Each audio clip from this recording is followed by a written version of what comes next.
Tiga.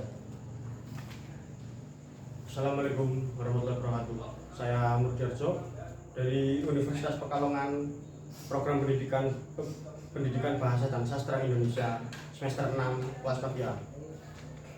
Di sini saya akan menyampaikan orasi tentang tantangan anak muda di era sekarang. Assalamualaikum warahmatullahi wabarakatuh. Yang saya hormati Bapak Dekan dan Dosen Universitas Pekalongan, yang saya banggakan teman-teman semuanya.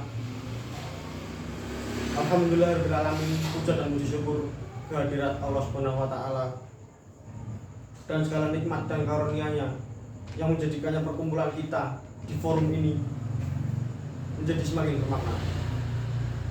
Semoga forum ini menghasilkan sesuatu yang bermanfaat bagi kita, terlebih masyarakat. Shalawat serta salam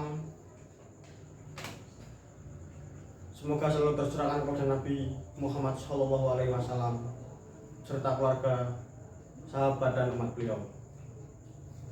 Teman-teman yang saya banggakan, yang saya cintai dan saya hormati, jika kita berbicara tentang generasi anak muda sekarang, khususnya di Indonesia, kita bisa bercermin pada kondisi mereka pada masa tahun 1900-an. Generasi muda pada saat itu dikenal sebagai pemuda yang menjadi perintis munculnya persatuan dan kesatuan di Indonesia. Dalam cakupan simbolisasi tanah air, kebangsaan dan nasionalisme melalui Sumpah Pemuda. Generasi muda adalah generasi yang paling potensial dalam melawan perubahan.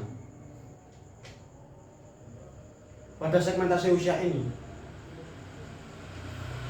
para pemuda memiliki tingkat kecerdasan, stamina, semangat, dan hal-hal baik lainnya yang mengungguli segmentasi usia lainnya. Oleh karenanya, pemuda dapat dikatakan sebagai pionir utama yang sangat berpengaruh terhadap peradaban yang di masa akan mendatang. Namun bagaimana kondisi generasi kita di Indonesia ini? Banyaknya para pemuda yang terjerumus narkoba, pergaulan bebas, tawuran, dan beberapa kelakuan buruk lainnya. Di sisi lain, beberapa di antara pemuda dewasa ini juga secara pemikiran telah diracuni dengan doktrin-doktrin berbahaya seperti misalnya radikalisme, pragmatisme,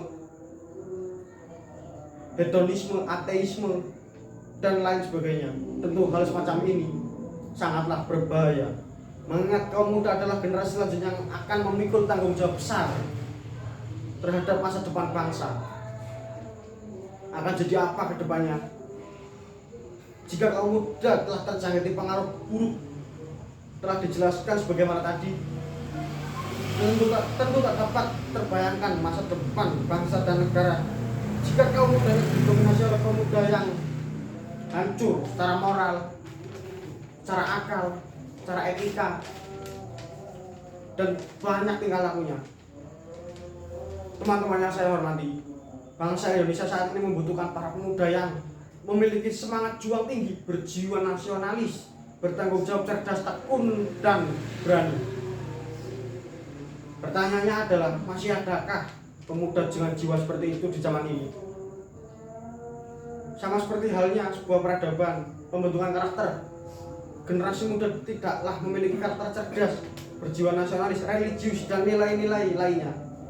Dibutuhkan adanya upaya menuju pembentukan generasi muda yang semacam itu, bukan hanya sebatas harapan, keinginan, ataupun bahkan impian kosong dalam mewujudkan mimpinya.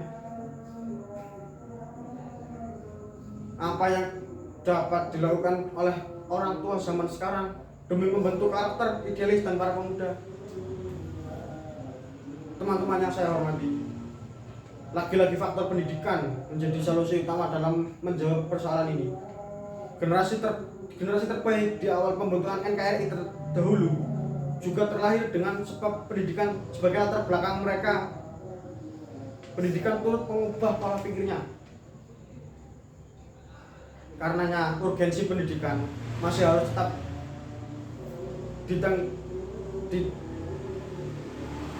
ditanamkan ke dalam pribadi setiap generasi muda untuk dapat belajar setinggi-tingginya demi kebaikan dan masa depan mereka. Secara tidak langsung, generasi muda yang terbentuk karakter idealnya akan berpengaruh pula pada perkembangan bangsa dan negara di masa depan.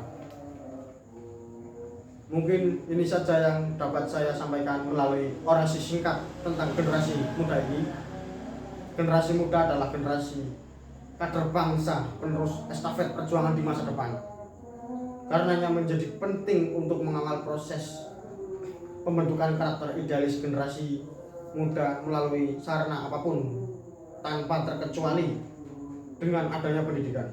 Kurang lebihnya saya mohon maaf, dan kepada Allah saya mohon ampunan. Wabillahi taufiq wal hidayah. Wassalamualaikum warahmatullahi wabarakatuh.